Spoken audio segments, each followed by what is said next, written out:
Swayam Prabha. Digital India. Educated India.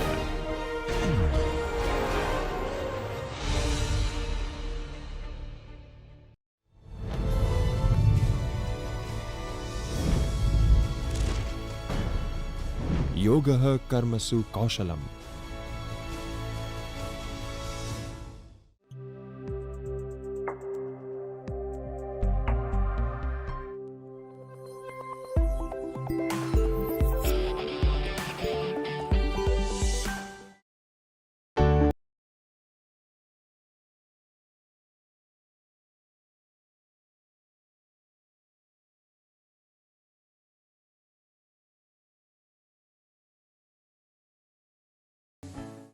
Hello students, my name is Ishan Chenolikar and today I will be talking about definitions of economics part 2.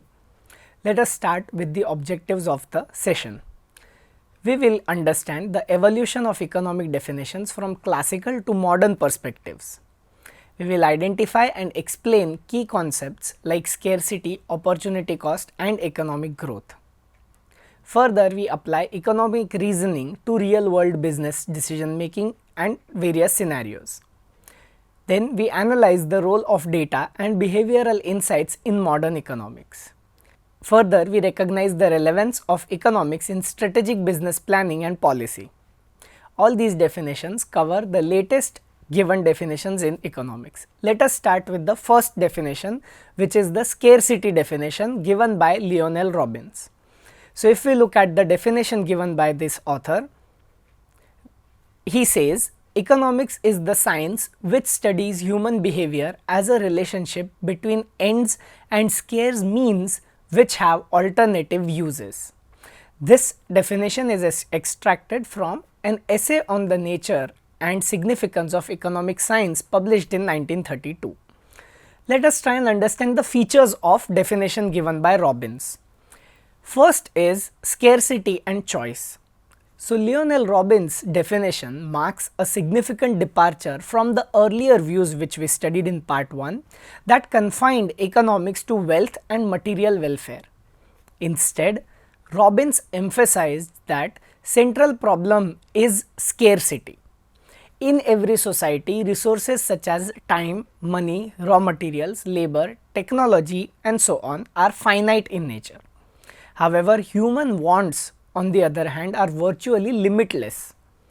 This mismatch forces individuals and societies to make choices about how best to allocate resources. Every decision involves evaluating competing ends and choosing which wants to satisfy first. Thus, economics becomes a science of rational decision making under the conditions of scarcity. The universality of this concept makes economics applicable across cultures, eras and sectors from personal finance all the way to global trade. Next is the feature of opportunity cost in this definition. A crucial implication of scarcity is opportunity cost. When choosing one course of action, individuals or businesses must forego others. Opportunity cost is the value of the next best alternative that is not chosen.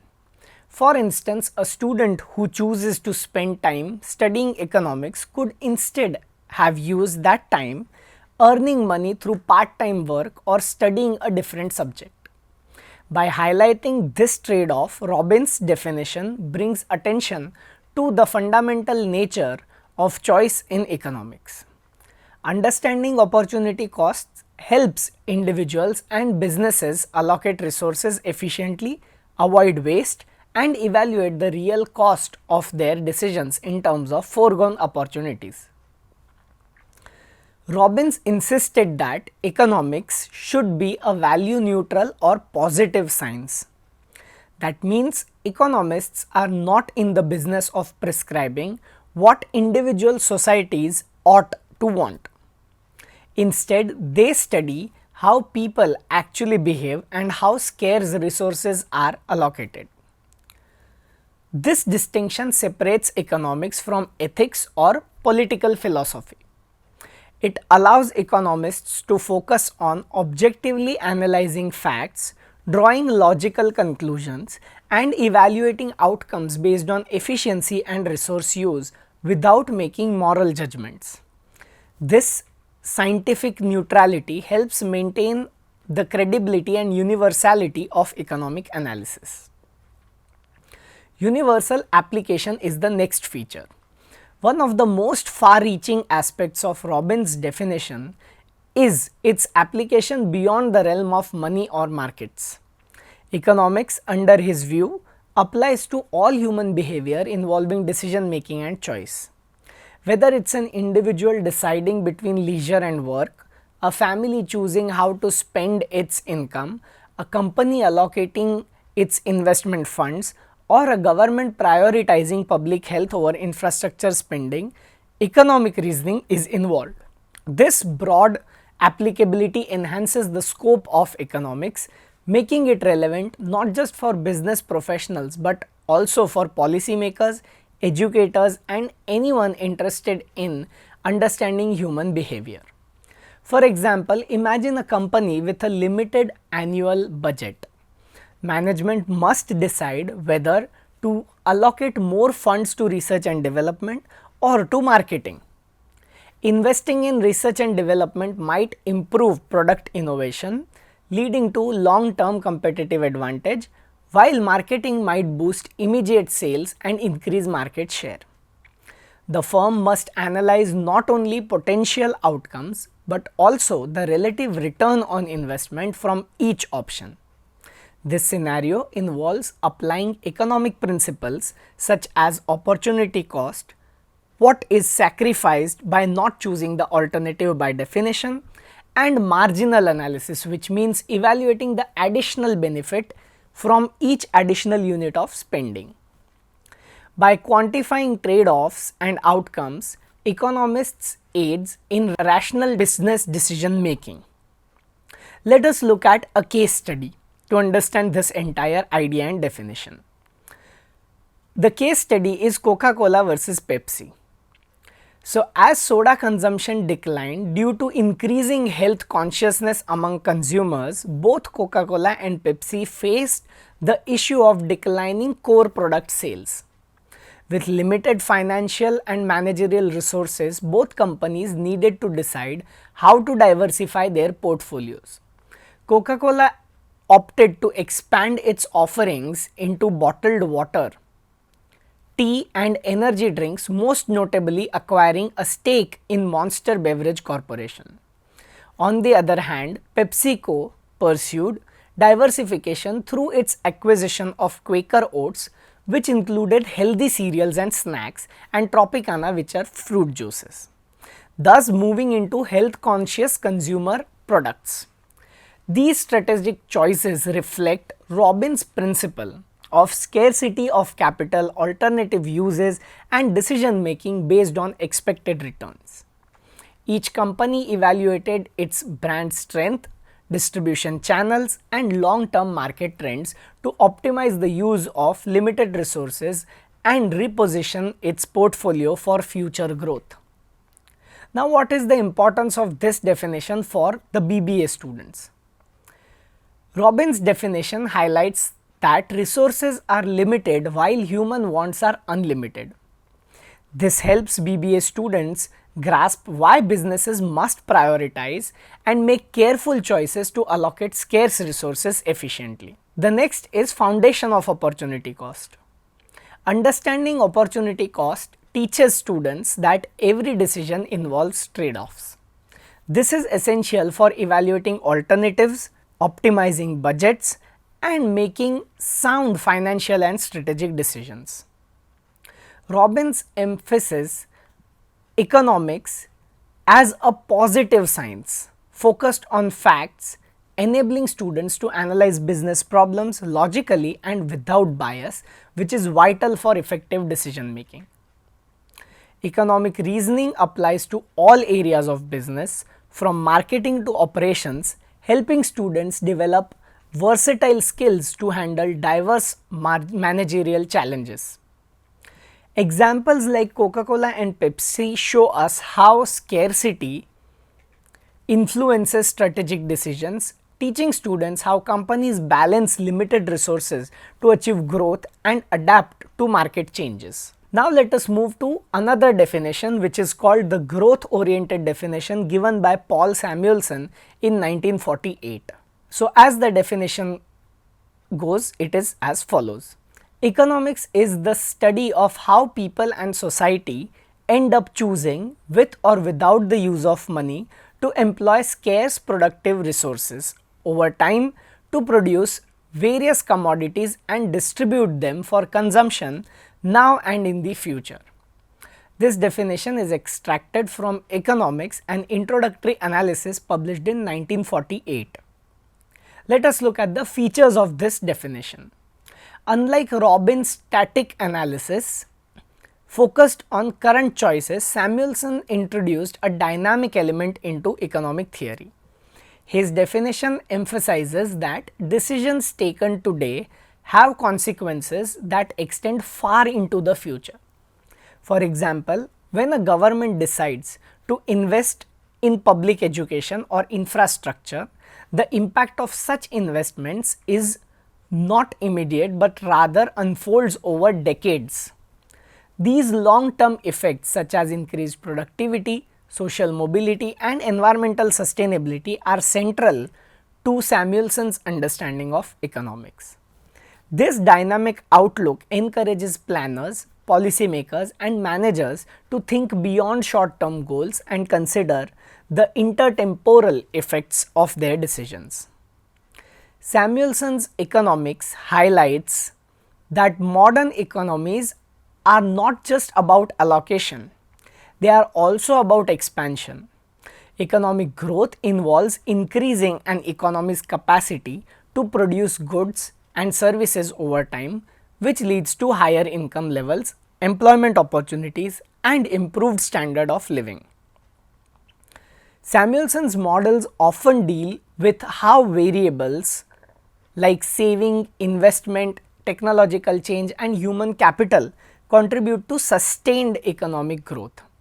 For businesses and governments, understanding these factors is essential for long-term strategic planning and policy making.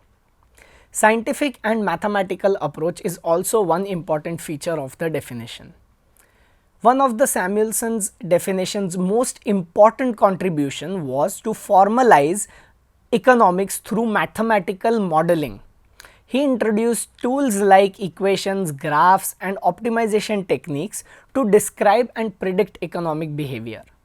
This approach brought clarity and rigor to economics, allowing for more accurate forecasting and testing of economic hypotheses. Businesses could now use models to simulate outcomes, conduct cost-benefit analysis and derive optimal pricing and investment strategies. This analytical foundation continues to underpin much of contemporary economic thinking in both academic and corporate settings. Samuelson also contributed to integrating microeconomic and macroeconomic perspectives within a single analytical framework. Known as general equilibrium analysis, this approach studies how multiple markets and sectors interact simultaneously and reach a state of balance. For example, a policy change in the labor market may affect the goods market, investment decisions and government revenues. By understanding these complex interactions and interconnections, students and professionals can appreciate how localized decisions or interventions can ripple through an entire economic system. This holistic view is invaluable for business strategy and economic policy making. For example, a pharmaceutical company deciding whether to invest in a new drug must weigh immediate cost against uncertain future profits. The decision involves forecasting demand, calculating development and marketing expenses, evaluating regulatory risk, and estimating long-term returns. Samuelson's framework allows analysts to project future outcomes while incorporating the time value of money, inflation, market competition, and innovation potential. This forward-looking approach helps in evaluating whether current investment can lead to sustained comparative advantage and profitability over time. Let us look at another case study where we see Tesla's investment in electric vehicles. So, Tesla took a bold step by prioritizing innovation in EVs, that is electric vehicle technology, at a time when it was neither widely adopted nor profitable. The company invested heavily in areas like lithium-ion battery development, autonomous driving software, and charging infrastructure. Initially, these investments strained Tesla's finances and led to skepticism among analysts. However, as global demand for EVs surged and environmental regulations tightened, Tesla's early commitment began to pay off. Today, it enjoys a leadership position in the EV market and benefits from economies of scale, which is a long run phenomena, and technological advantage. Samuelson's growth oriented definition helps analyze such strategies and decisions by focusing on interplay of risk, innovation, capital investment, and future market dynamics. Now let us try and understand the importance for BBA students. So first is understanding the dynamic nature of business decisions. Samuelson's definition introduced the idea that business choices have long-term consequences. BBA students learn to think beyond immediate results and appreciate how current investments and strategies influence future growth, sustainability, and competitiveness. Next is emphasis on economic growth and expansion. The focus on growth helps students grasp how economies and businesses increase productivity capacity over time. This knowledge is vital for strategic planning, innovation, management, and enhancing productivity within firms. Samuelson's formal use of models and quantitative methods equip students with rigorous tools for forecasting, cost-benefit analysis, pricing strategies, and investment decisions. Skills essential in finance, consulting, and management. The fourth is holistic understanding of market interactions. Through general equilibrium analysis, students gain insight into how changes in one market affect the others. This comprehensive perspective is crucial for crafting business strategies and understanding policy impacts in interconnected economic systems. The third part is modern definitions, contemporary perspectives on economics. Let us look at some of these definitions. It says that the study of human behavior in relation to ends and scarce means interacting with institutions, policies, data, and technology can be defined as economics. So, the features include an interdisciplinary approach. Modern economics increasingly integrates insights from disciplines like psychology, sociology, political science, and data science. This cross or interdisciplinary perspective enhances the explanatory power and real-world relevance of economic theories. For example, understanding modern labor markets now involves more than just analyzing wages and employment rates. It requires examining factors such as access to education, health outcomes, demographic trends, and even cultural values. Data science enriches this understanding further through methods like predictive analytics, enabling deeper insights into economic behavior across sectors. Next is behavioral insights. Traditional economic models assumed that individuals act rationally to maximize utility. However, behavioral economics has challenged this assumption, introducing a more nuanced view of human behavior. It shows how cognitive biases like loss aversion and present bias, emotions, and heuristics influence decision making. For instance, consumers may stick with suboptimal financial decisions due to inertia or framing of choices. Incorporating these insights makes economic models more realistic and applicable, particularly in fields like marketing, public policy, and personal finance. Next is policy relevance. Economics today is central to public policy making. Economic analysis helps governments and institutions make informed decisions in sectors such as healthcare, where evaluating the cost effectiveness of public health intervention such as vaccine distribution and preventive care is important. In education, assessing the impact of subsidies and public spending on learning outcomes and social mobility can be achieved.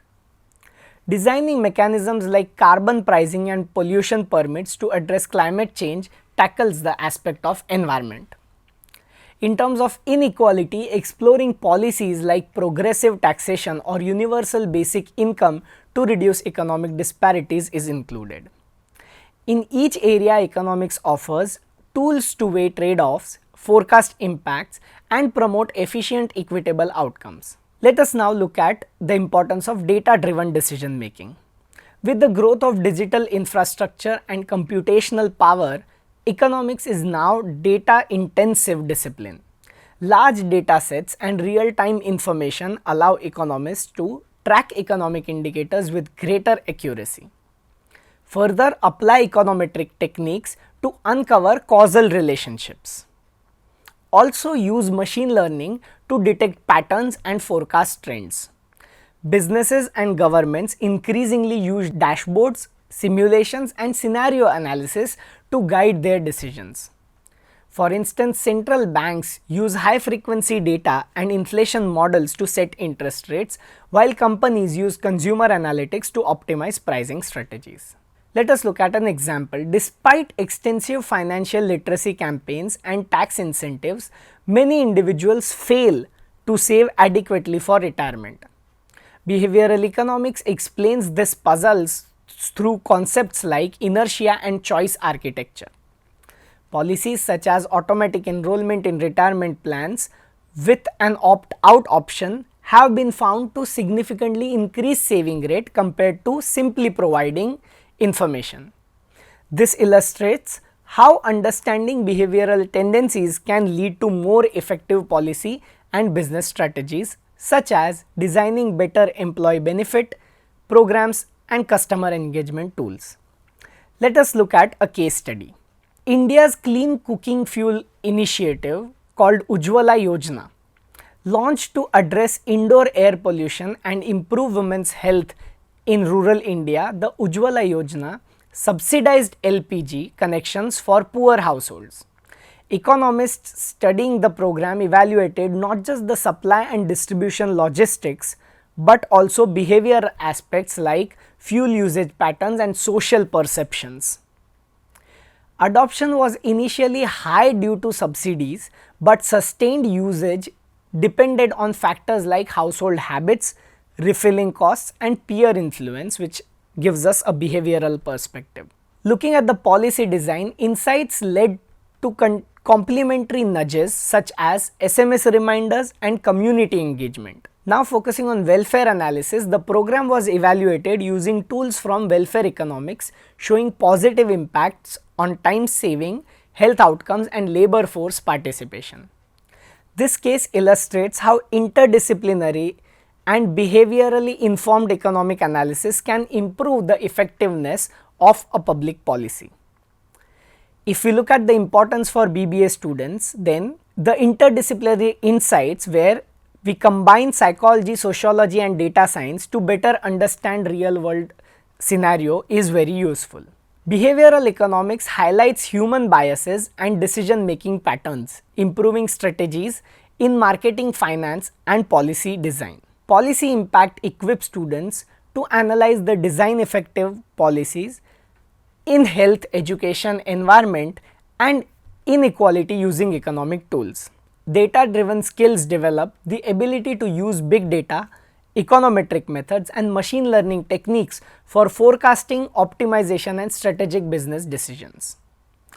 So, if we conclude the session, then we can say the evolution of economic definitions from Lionel Robbins' foundational scarcity framework emphasizing choice under limited resources to Paul Samuelson's dynamic model focusing on growth and long-term investment decisions, and finally to today's interdisciplinary perspective that integrates behavioral insights, data science, and policy analysis, provides BBA students with a rich comprehensive toolkit.